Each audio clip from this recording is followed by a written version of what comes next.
आपको एक फुटेज दिखाते हैं। यहाँ पे नॉर्वे के वज़ीर ख़ारजा आए हुए थे पाकिस्तान के अंदर, 2 दिन उन्होंने यहाँ पे क्या फरमाया। फिर वो हमारे डिप्टी प्राइम मिनिस्टर के साथ मुलाकात हुई, फील्ड मार्शल के साथ उनकी मुलाकात हुई, प्राइम मिनिस्टर के साथ मुलाकात हुई, मोहसिन नकवी साहब के साथ मुलाकात हुई। सर वो जो आए कमर्शियल फ़्लाइट पर आए और कमर्शियल फ़्लाइट पर गए। जब आए थे उन्होंने अपना बैग खुद उठाया हुआ था, जब वो जा रहे थे तो अपना बैग खुद लेके गए थे सर। और जब वो यहाँ पे आए तो हमने उनसे रिक्वेस्ट की कि ऑफ शोर, क्योंकि आप पेट्रोल निकालने के, तेल निकालने के एक्सपर्ट हैं, तो कराची की जो ऑफ शोर है वहाँ पे बहुत ज़्यादा साइट्स हैं, हम चाहते हैं कि आप आके यहाँ पे इन्वेस्टमेंट करें। तो जिस बंदे को हम कह रहे हैं इन्वेस्टमेंट के लिए, वो इतनी सादगी के साथ आया, सादगी के साथ गया, कमर्शियल फ़्लाइट पर आया, कमर्शियल फ़्लाइट पर गया आया। और उसके मुकाबले में जो हमारे डिप्टी प्राइम मिनिस्टर है जहाज़ पे जाते हैं, मोहसिन नकवी साहब जाते हैं ईरान, जाते हैं जहाज़ पे जाते हैं, प्राइम मिनिस्टर साहब तो जहाज़ पे जाते हैं, बाकी सब भी जहाज़ पे जाते हैं। हमने इवन पैसे जब मांगने हो ना किसी से, किसी मुल्क से, उसके लिए भी हम अपना जहाज़ लेके जाते हैं। बल्कि बड़ा मशहूर वाक़या आपको मज़ेदार स्टार्ट सा बताता हूँ। रहमान मलिक साहब थे ना, वज़ीर दाखिला थे, तो 2009 के गवर्नमेंट में वो वज़ीर दाखिला थे। वो सऊदी अरब से पैसे मांगने के लिए आए थे उस वक्त, क्योंकि पाकिस्तान के हालात बहुत ख़राब हो गए थे।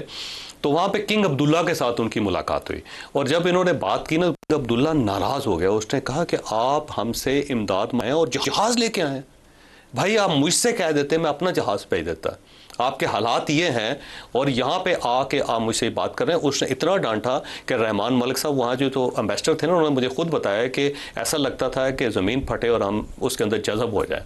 अच्छा, ये जो आपने जावेद चौधरी साहब बात की कि नॉर्वे के वज़ीर ख़ारजा के साथ बात हुई, इसमें ये बात भी हुई कि ऑफशोर ड्रिलिंग जो वो तेल नहीं निकल सकता। चलें आपके सामने एक पीर साहब समझना बैठे होंगे, वो तेल नहीं निकल सकता क्योंकि 1963 से लेकर 2019 तक 17 अटेम्प्ट्स हुई, अरबों रुपए लगा और बाहर की कंपनियां होती थी जो ड्रिलिंग करती थी। नहीं, लेकिन वो है, तेल है, केकड़ा उसको कहते हैं ना, केकड़ा साइट। तो 1963 से लेकर 2019 तक उसकी एक वजह है, 17 अटेम्प्ट हुई हैं सर। ऑफिशियल रिकॉर्ड उसकी वजह ये है, उसकी वजह है कि वहाँ पे एक तो ऑयल बहुत ज़्यादा है और वो प्रेशर है उसका।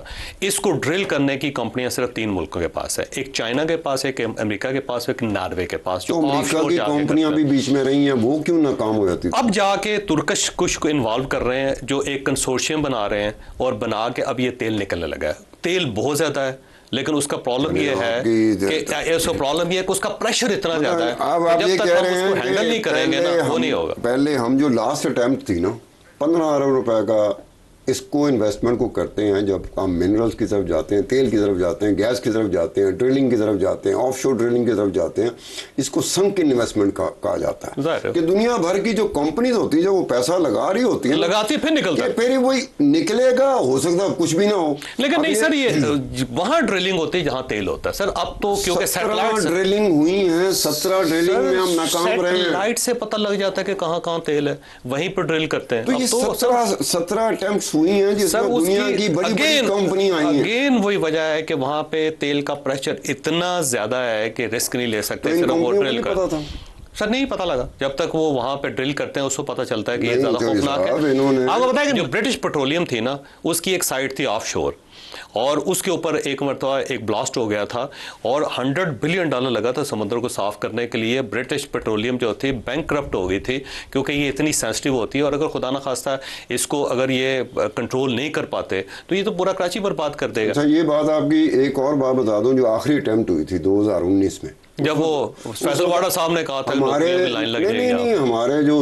वज़ीर आज़म थे ना, इमरान खान साहब, इन्होंने ट्वीट करके कौम को खुशखबरी दे दी कि जनाब ये केकड़ा से तेल और गैस और ये अगले 56 साल 57 साल जज्बाती हो गया था, जल्दी हो गया, ये कर दिया उन्होंने। फिर पेट्रोलियम मिनिस्ट्री ने कहा कि जनाब कोई तेल नहीं। अब ये तेल की बात कर रहे हैं ना आप, बड़ी ज़बरदस्त बात है। मैंने वक्फा लेना है सितार साहब, ये जो पेट्रोलियम लेवी है ना, उसमें पाकिस्तान ने वर्ल्ड रिकॉर्ड कायम कर दिया। एक साइड फिर तेल नहीं मिल रहा, इतने ही होते हैं, आप ले रहे थे? नहीं है, इतना मेरा कसूर है।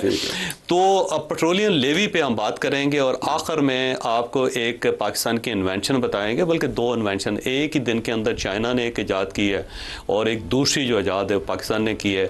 और आखिर के अंदर मैंने आपको ये बताना है कि वो कौन सी गाड़ी थी जो रेड सिग्नल पे नहीं रुकती। छोटी सी ब्रेक, को ब्रेक के बाद दोबारा दोस्त।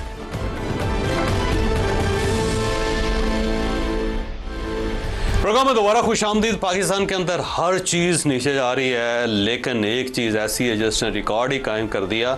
100 बिलियन रुपीस ज़्यादा जमा हो गए हैं 2025-2026 में। हर चीज़ डाउन आ रही है और उसको कहते हैं पेट्रोलियम लेवी। पेट्रोलियम लेवी में नस्तार साहब हमने कमाल कर दिए। 1567 अरब रुपए और 45 करोड़ रुपए गवर्नमेंट ऑफ पाकिस्तान ने जमा कर लिया। और क्लाइमेट सपोर्ट लेवी जो है ना, उसके अंदर भी तकरीबन जो है 150 अरब रुपया, तो उसके अंदर भी जमा कर लिया हमने 50 अरब रुपया, 50 अरब 16 करोड़ रुपया हमने उसके अंदर भी जमा कर लिया। और ये जो 100 अरब रुपया, 100 अरब रुपया ज़्यादा हुकूमत पाकिस्तान ने जमा कर लिया। अब आप कहते हैं टैक्स नहीं देते लोग। यार मैं कहता हूँ मेरी बातों पे आप चले जाते हैं, किसी और की बातों पे कभी इतना ज़्यादा देखो, मेरी बातों पे चले जाते हैं। अब इसमें देखें जो फिगर पड़ी हुई है ना, ये 2022-2023 में ना 580 अरब रुपए जमा हुए थे। 2023-24 में वो बढ़ के 500 अरब मजीद बढ़ के 1019 अरब हो गए। फिर 2024-25 में फिर वो 1220 अरब रुपए वो बढ़ के फिर अल्टीमेटली अब जो 2025-26 है इसमें 1567 अरब रुपए। तो 580 अरब से जो बात शुरू हुई थी 2022-23 में, वो 1567 अरब तक पहुंच गई। हाँ। यानी every year there is a jump, यानी कि निचोड़ते रहे, आवाम को निचोड़ते रहे। एक पेट्रोल महंगा हो गया, ऊपर लेवी भी कर रहे थे, ऐसे ही निचोड़ते हैं, निचोड़ नींबू की तरह ऐसा करके ना निचोड़ के रख दो। आपका भी दिल कर रहा है किसी को निचोड़ूं मैं। देखो ना, हद है यार। वैसे एक पेट्रोल जाहिर है पूरी दुनिया के अंदर महंगा हो रहा है, ऊपर से गवर्नमेंट लेवी बढ़ाती चली जा रही है, तो इसका मतलब ये हुआ कि लोग फिर ऑयल तेल इस्तेमाल करना, पेट्रोल इस्तेमाल करना, डीजल इस्तेमाल करना बंद कर। गवर्नमेंट को नहीं पता कि इस तरह से उसकी जो मकबूलियत जो बहुत कम हो गई है। मेरा अपना अंदाजा है कि गवर्नमेंट की मकबूलियत जो है ना वो स्टेक पर होती है, तो फिर लेकिन ये जुल्म है यार। वैसे ये पेट्रोल लेवी वाले जुल्म, बेइंतहा जुल्म है। अब देखिए पेट्रोल पंप्स वालों ने यहाँ पे हड़ताल की हुई है उनके, और वो कह रहे हैं जी कि हमारा मार्जिन बढ़ाया जाए। 8 रुपये 64 पैसे उनका मार्जिन था, गवर्नमेंट ने फैसला किया है 1 रुपये 34 पैसे बढ़ा के 10 रुपये कर दो। वो कहते हैं 25 रुपये लेने हैं पर लीटर। इसका मतलब ये हुआ कि आम आदमी को कोई जिंदगी नहीं यहाँ पे। गवर्नमेंट जो है वो से मारना शुरू कर दिया आम आदमी को। पेट्रोल बेचने वालों ने मारना शुरू कर दिया कर रही है, और बाहर से पेट्रोल आ नहीं रहा, को नहीं पता, तो तबाही है। वैसे इसके बारे में मेरा नहीं साहब, मेरी बात सुनो, अगर हमें पता है कि गवर्नमेंट को इससे नुकसान होता है तो गवर्नमेंट को नहीं पता कि उसे इससे नुकसान नहीं। मेरा ख्याल है बेहिसी है। लेकिन बहरहाल आपको एक इजाद जो पाकिस्तान की है ना, वो मैं दिखाना चाहता हूँ। एक चाइना ने इजाद की है। चाइना ने कमाल ये किया कि उसने गाड़ी बनाई है जो मैग्नेट से खिंचती है ट्रेन। 5 सेकंड के अंदर 800 किलोमीटर, 5 सेकंड के अंदर 800 किलोमीटर की स्पीड से गाड़ी चले। ये 5 सेकंड में वो 800 किलोमीटर का फासला तय कर लेती है। किलोमीटर की स्पीड से टलेगी 5 सेकंड में। और इसका मतलब ये हुआ कि कमाल ही है ना जी, एक पूरा रेवोल्यूशन है।